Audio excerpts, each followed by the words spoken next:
আল্লাহ পাক যাকে হেদায়েত দিতে চান আগে তার কলবের দরওয়াজাটা খুলে দেন। তখন তার কাছে ইসরায়েলি পণ্য, মার্কিনী পণ্য, কোকা-কোলা, পেপসি হাতে নিলে ফিলিস্তিনি অসহায় শহীদদের রক্ত ভেসে আসে। তখন তার কাছে কিনলে কুপিনা হাতে নিলে আমার বিধবা মায়েদের, ফিলিস্তিনের বিধবা মায়েদের অশ্রু, শিশু ইয়েতিম শিশুদের অশ্রু ওই কিনলে আর একুপিনা পানির ভিতরে সে দেখতে পায়। আর কলব যদি পরিবর্তন না হয়, কলব যদি কাসিয়া হয়ে যায়, কলব যদি শক্ত হয়ে যায়, তখন এই কলব ইসলাম বিদ্বেষীর স্লোগান মুখে আনে, এই কলব নাস্তিকতার পথে নিয়ে যায়। তখন বলে মোল্লা মৌলবীরা বাড়াবাড়ি করে, ইসলাম কি এত কিছু বলে নাকি? তখন টিপ পরা নাস্তিক নারী বলে টিপ বড় করে দিলে পুরুষদের অসুবিধা কি? তখন এরা দেহের স্বাধীনতা চায়। কলব যদি পরিবর্তন না হয়, ইউনিয়ন পরিষদের চেয়ারে বসে গম চুরি আর আলু চুরি করে আর চাউল চুরি করে। কলব যদি পরিবর্তন না হয়, সংসদে বসে। السلام عليكم ورحمة الله وبركاته.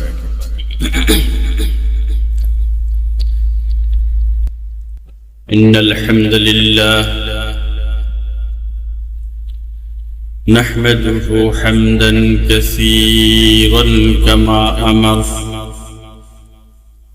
ونشهد أن لا إله إلا الله وحده لا شريك له في الخلق والأمر، ونشهد أن محمدا عبده ورسوله صلى الله عليه وعلى آله وصحبه وبارك وسلم تسليما كثيرا كثيرا. أما بعد، فأعوذ بالله من الشيطان الرجيم. بسم الله الرحمن الرحيم. فمن يرد الله أن يهديه يشرح صدره للإسلام. صدق الله مولانا العظيم، وبلغ رسوله النبي الكريم، ونحن على ذلك لمن الشاهدين والشاكرين، والحمد لله رب العالمين. মনিটর সাউন্ড নাই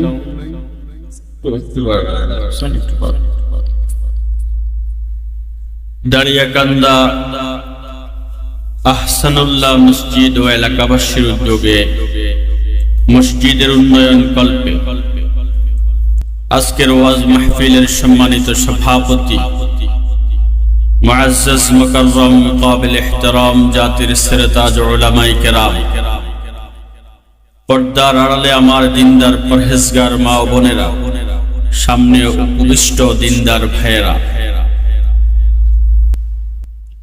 আমাকে কিছু আলোচনা করার জন্য আদেশ করা হয়েছে। আপনারা জানেন আজকে মাহফিলে বাংলাদেশের অন্যতম সেরা দুই তারকা আগমন করছেন। খতিবুল উম্মাহ হযরত মাওলানা হাফিজুর রহমান সিদ্দিক দামাত বারাকাতুহুম, তিনি খুব শীঘ্রই উপস্থিত হয়ে যাবেন। আরেকজন বলিষ্ঠ আওয়াজের অধিকারী, সারা বাংলায় পরিচিত মুখ হযরত মাওলানা মুফতি হেদায়েতুল্লাহ খান আজাদী সাহেব, উনি উপস্থিত হয়ে গেছেন। বলেন না আলহামদুলিল্লাহ। এত এত তারকার ভিড়ে সুরের জগতের সম্রাটদের আগে আমার বেসুরো কিছু কথা শুনতে রাজি আছেন তো? হেদায়েতের নিয়তে, আমলের নিয়তে, ইখলাসের সাথে যদি আমরা কোরআন ও সুন্নাহর আলোচনাগুলো শুনি, তাহলে লাভ না ক্ষতি? এই লাভটা কি সবাই বুঝে না কিছু কিছু মানুষ বুঝে? সবাই যদি বুঝতো তাহলে এই এলাকায় হাজার হাজার মানুষ, এর ভিতরে কয়েকশো হবে না, কিছু মানুষ এখানে আছেন, বাজারে এর চেয়ে 10 গুণ বেশি মানুষ ঘুরছে।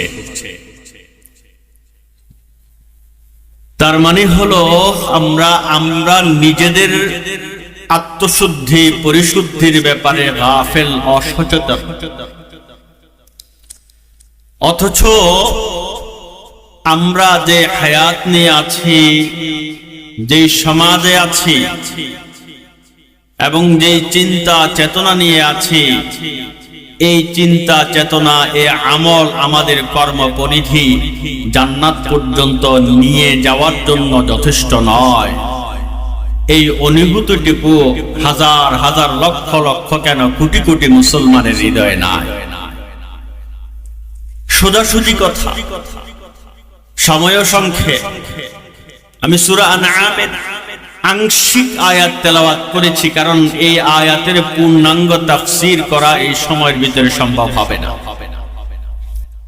আল্লাহ রাব্বুল আলামিন হেদায়েতের একচ্ছত্র মালিক। হেদায়েতের একচ্ছত্র মালিক কে? আল্লাহ যাকে খুশি তাকে হেদায়েত দান করেন। আল্লাহ যাকে হেদায়েত দান করবেন না বলে সিদ্ধান্ত নেন, সে নবীর ছেলে হলেও তাকে হেদায়েত দেন না। আল্লাহ যাকে হেদায়েতের নূর দিবেন না বলে সিদ্ধান্ত নেন, সে নবীর স্ত্রী হলেও লূত আলাইহিস সালামের স্ত্রীকে আল্লাহ পাক হেদায়েত দেন না।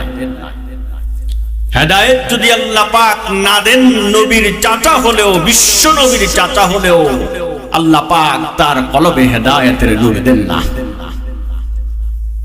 তার মানে আল্লাহ পাক বুঝায় দেন, বান্দা দুনিয়াতে যত হাদি আসবে সব হলো ইরাতুত তরিক করবে, রাস্তা দেখাবে, হেদায়েতের জায়গা পর্যন্ত পৌঁছায়া দেওয়ার একচ্ছত্র মালিক হলাম আমি আল্লাহ। বলেন না হেদায়েতের মালিক কে? আল্লাহ। তাহলে হেদায়েতটা চাইতে হবে কার কাছে? আল্লাহর কাছে। যদি আমি আব্দুর রহমান কোব্বাদি আপনাদেরকে হেদায়েত দেওয়ার মালিক হইতাম, আমার তো মন চায় পুরো এলাকার সবাই হেদায়েত দিয়ে দিতে। আমি হেদায়েতের মালিক নই, এজন্যই আমি 2 ঘন্টা 2.5 ঘন্টা 3 ঘন্টা ওয়াজ করার পরে বলবো, ওয়ামা আলাইনা ইল্লাল বালাগ। আমার কাছে কোনো হেদায়েতের ফ্যাক্টরি নাই, আপনাদের কলবে হেদায়েত ঢুকায় দিয়া যাব। আমার দায়িত্ব হলো ইল্লাল বালাগ, আমি হেদায়েতের বাণীগুলো আপনাদেরকে পৌঁছাইয়া দিয়া যাব। বাকি কাকে কাকে আল্লাহ হেদায়েত দিবেন শুধুমাত্র তিনি জানেন। কথা কি অপছন্দ হয়? এজন্যই আল্লাহ রাব্বুল আলামিন বান্দার জন্য সর্বশ্রেষ্ঠ ইবাদত, ঈমানের পরে বান্দার শ্রেষ্ঠ ইবাদত কি বলেন? নামাজ। এই নামাজের ভিতরে প্রত্যেক রাকাতে সূরা ফাতিহা আমরা পড়ি কিনা? মাঝখান বরাবর আয়াতটা আল্লাহ পাক ডিভাইড রাখছেন। আয়াতটা কি? ইহদিনাস সিরাতাল মুস্তাকিম। এখন কোন মুসল্লি যদি মনে করেন আমি তো ঈমান আনলাম, ঈমান আনার পরে বিশ্বাস স্থাপন করার পরেই তো আমি নামাজে দাঁড়ালাম, পবিত্রতা অর্জন করলাম, তাকবীরে তাহরিমা পড়লাম, সানা পড়লাম, এরপরে সূরা ফাতিহার অর্ধেক শেষ করে ফেললাম, তারপরে কেন আল্লাহর কাছে হেদায়েত চাইবো? ইহদিনাস সিরাতাল মুস্তাকিম। আল্লাহ রাব্বুল আলামিন বুঝায় দেন, বান্দা আমি আমার কাছে হেদায়েত তলব করার পদ্ধতিটা, অ্যাপ্লিকেশনের পদ্ধতিটা তোমাদেরকে শিখায়া রাখছি। কারণ 3 বছরের বাচ্চা বাবার কাছে আবদার করলে একটা সাইকেল আবদার করবে, বাবা একটা ছোট সাইকেল কিনা দেন। 18 বছরের বাচ্চা ছেলে বাবার কাছে আবদার করলে একটা মোটরসাইকেল আবদার করবে। এভাবে মানুষ যখন পরিণত বয়স হয়, বুদ্ধি পরিপূর্ণ হয়, তখন তার চাওয়াটাও পরিশুদ্ধি আসে, পরিপূর্ণতা আসে।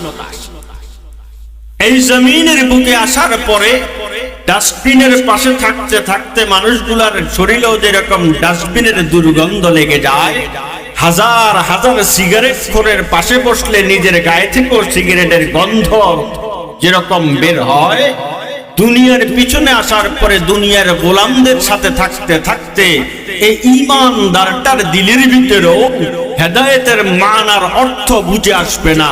তখন সে মনে করবে আমার সফলতা অট্টালিকার পিছনে, আমার সফলতা বাড়ি গাড়ির পিছনে, আমার সফলতা ব্যাংক ব্যালেন্সের পিছনে, আমার সফলতা আমার কয়টা ছেলে বিদেশে গিয়েছে, আমার সফলতা আমি কয় কানে জমি বৎসরে বাড়ালাম, আমার সফলতা একটা দোকান থেকে কয়টা দোকান বানালাম, আমার সফলতা আমি আগে 10টা রিকশার মালিক ছিলাম, এখন অন্তত 5টা সিএনজির মালিক হতে হবে। এই বান্দার সফলতার দৌড়াতে গিয়া তার দ্বীনের মূল মাকসাদ ভুলে যেতে পারে। আল্লাহ পাক নামাজে দাঁড় করাইয়া তার মুখ দিয়া বাইক করান, তোর অন্য কোনো কিছু চাওয়ার দরকার নাই, আমার কাছে তুই হেদায়েত চা। সুবহানাল্লাহ বলবেন না? আল্লাহ পাক কত চমৎকার সিস্টেম। আল্লাহ রাব্বুল আলামিন এই বান্দাদেরকে বুঝায়া দেন, বান্দা তোর জন্য খুতুওয়াতুশ শাইতান। আল্লাহ রাব্বুল আলামিন অন্য আয়াতের ভিতরে বলেন, ওয়ালা তাত্তাবিউ খুতুওয়াতিশ শাইতান ইন্নাহু লাকুম আদুউম মুবিন। আযান হচ্ছে, আযানের উত্তর দেন, এক মসজিদের আযানের উত্তর দিলে হবে। আমরা যে বিষয়টা নিয়ে কথা বলছিলাম, হেদায়েতের একচ্ছত্র মালিক কে? এজন্যই আল্লাহ পাক রব্বুল আলামিন বান্দাকে বলেন, বান্দা শয়তান তোর জন্য অনেক রাস্তা তৈরি করে সেই রাস্তার দিকে ডাকবে, খবরদার সেটা তোর রাস্তা নয়। আল্লাহ পাকের কাছে চাইবি সিরাতে মুস্তাকিম, সোজা সরল পথ। আল্লাহ পাকের কাছে হেদায়েত চাওয়ার জন্য আল্লাহ পাক সূরা ফাতিহা উম্মুল কোরআন যেই সূরাকে বলা হয়, সেই সূরার ভিতরে আল্লাহ পাক আমাদেরকে শিখিয়েছে। আবার আল্লাহ রাব্বুল আলামিন সূরা আনআমের এই আয়াতের ভিতরে, যেটা আমার মূল খুতবাতে আমি যে অংশ পড়েছিলাম, আল্লাহ পাক রব্বুল আলামিন বান্দাকে বলেন, ফামান ইউরিদিল্লাহু আন ইয়াহদিয়াহু, আল্লাহ যদি কাউকে হেদায়েত দেওয়ার ইচ্ছা করেন, ইয়াশরাহ সাদরাহু লিল ইসলাম, ইসলামের জন্য তার কলবটা, অন্তরটা আল্লাহ পাক খুলে দেন।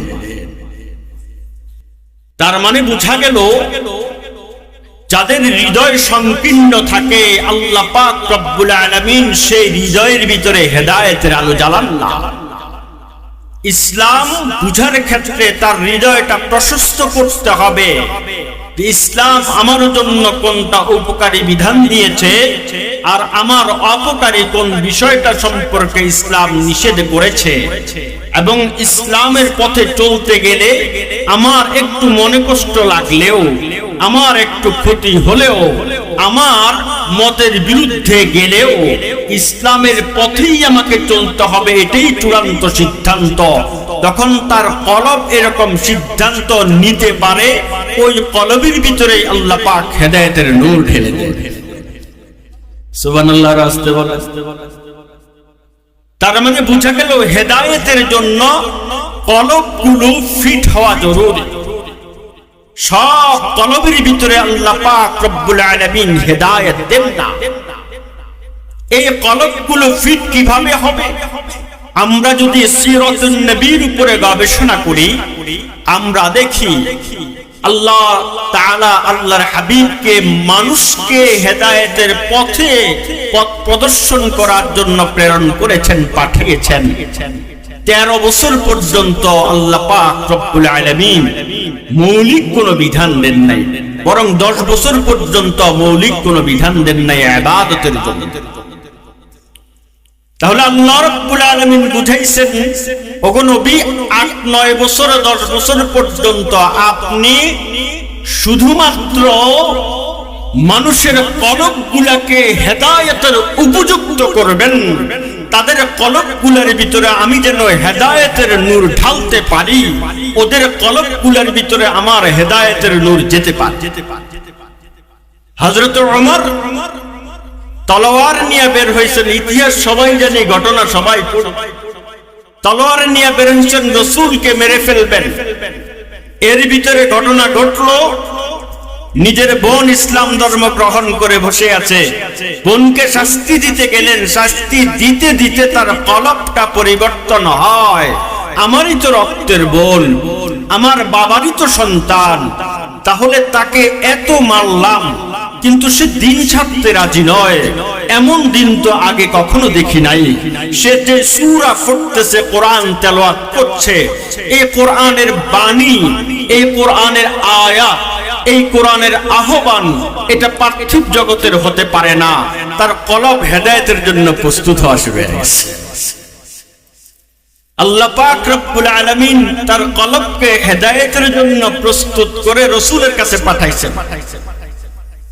পাঠানোর পরে যখন বললেন যে আমি কালিমা পড়ে মুসলমান হতে চাই, যেই লোকটা রাসূলকে মারার জন্য বের হয়েছে তরবারি হাতে নিয়া, সেই লোকটাই আবার বলে নামাজ ঘরে কেন পড়বো, বাইতুল্লাহ আল্লাহর ঘর সাথে থাকার পরেও আসেন আমরা বাইতুল্লাহতে নামাজ পড়ি, আমরা হেরেমে নামাজ পড়ি।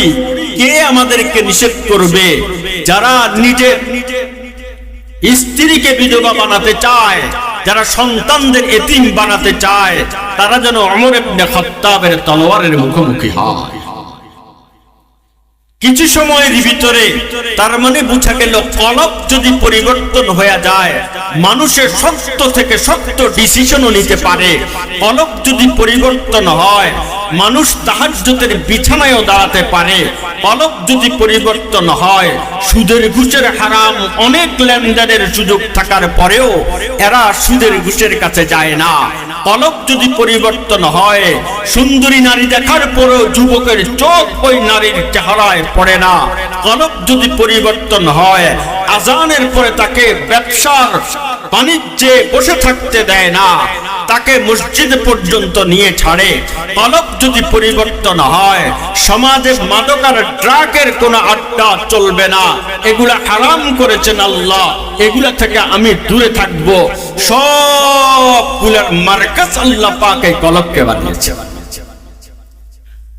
এই কলব আবার হেদায়েতের আলোর জন্য আল্লাহ পাক এই কলবটাকে প্রস্তুত করেন।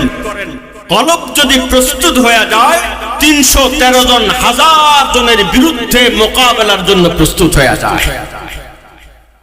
এই কলব যদি প্রস্তুত হয়ে যায়, যেই ওমর রাসূলকে মারার জন্য বের হয়েছে, সেই ওমর একটা ছোট্ট খড়কুটা হাতে নিয়ে বলে, আহা আমার মায়ের উপরে আফসোস, যদি আমি মানুষ না হইয়া খড়কুটা হইতাম, কিয়ামতের দিন আল্লাহ পাকের কাছে জিজ্ঞাসা তো হতো না, আল্লাহ পাক আমার আমল সম্পর্কে আমারে ধরতো না। কলব যদি পরিবর্তন হয়ে যায়, অনেক মালের মালিক ওসমানে গনি আল্লাহ রাস্তায় দান করতে করতে তার পিপাসা মিটে না, কবরের পাশে গিয়া কাঁদে। সাহাবায়ে কেরাম জিজ্ঞাসা করে, ওগো আল্লাহর হাবিবের সাহাবী, কবর দেখে এত কাঁদার কি আছে? তখন তিনি উত্তর দেন, কলব পরিবর্তন হলে যা হয়, যে এই কবরটাই তো আমার এই হায়াতের পরের ঠিকানাটা, আমাকে তো এখানেই একা থাকতে হবে। আমি যখন আমার সামনে কবর দেখি, তখন কবরের ভিতরে আমি ওসমানকে আমি অনুভব করতে পারি। আল্লাহ পাক রব্বুল আলামিন এজন্যই বলেন, বসে ইসলামের বিরুদ্ধে আইন পাস করে। কলব যদি পরিবর্তন না হয়, তখন তারা বলে দেব দেবীরা আমাদের জন্য আশীর্বাদ নিয়ে আসে। কলব যদি পরিবর্তন না হয়, তখন কন্ট্রাক্টররা ঢালাইয়ের কাজে রডের বদলে বাস দেয়। তাহলে কলব পরিবর্তন হবে কখন বোঝা যাবে? আল্লাহর হাবিবকে সাহাবীরা বলল, ওগো আল্লাহর হাবিব, আপনি তো বললেন, কোরআনও বলল, আল্লাহ রাব্বুল আলামিন যার হেদায়েত চান, যাকে হেদায়েতের দৌলত দিতে চান, তার কলবটা আল্লাহ রাব্বুল আলামিন খুলে দেন ইসলামের জন্য। তাহলে কলব তো এটা উচ্চ বিষয়, গোপন বিষয়, আমরা কিভাবে বুঝবো কলবের ভিতরে হেদায়েত আসে না না? এই কথাটা শুনতে রাজি আছেন? একটু কাটা কাটা কথা মনে হচ্ছে, খুব রসকসীন কথা মনে হচ্ছে। জরুরি কথা একটু শুনে। তখন আল্লাহ রাসূল বললেন, ও আমার সাহাবারা, তিনটা আলামতের কথা বলি। এই তিনটা আলামত যার ভিতরে পাবা, যেই মুসলমানের ভিতরে তিনটা চিহ্ন পাবা, আলামত পাবা, আমল পাবা, মনে রাখবা আল্লাহ রাব্বুল আলামিন তার কলবটাকে হেদায়েতের জন্য কবুল করে নিয়েছে। তিনটা কি জিনিস শুনতে রাজি আছেন না? এক নাম্বার, আল ইনাবাতু লিদারিল খুলুদ।